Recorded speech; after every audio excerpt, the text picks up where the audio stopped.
প্রিয় দেশবাসী, আসসালামু আলাইকুম ওয়া রাহমাতুল্লাহি ওয়া বারাকাতুহু। আমি একজন মুক্তিযোদ্ধা। 1971 সালে সর্বপ্রথম পাকিস্তানের বিরুদ্ধে বিদ্রোহ করেছিলাম।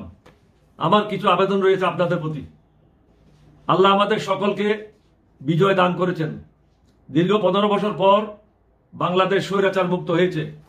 এই বিজয়ের জন্য আল্লাহর নিকট শুকরিয়া আদায় করতে হবে। সকলের জান ও মালের নিরাপত্তা নিশ্চিত করা আমাদের সকলের দায়িত্ব। সাবধান, এই বিজয় ধ্বংস করার জন্য আওয়ামী সন্ত্রাসীরা তৎপর। আপনাদেরকে অনুরোধ করব, প্রত্যেকটি পাড়ায় মহল্লায় তৎপর থাকতে হবে। বিশেষ করে সংখ্যালঘু সম্প্রদায়ের খেয়াল রাখতে হবে। কারো ক্ষতি করা ইসলাম ধর্ম অনুমতি দেয় না।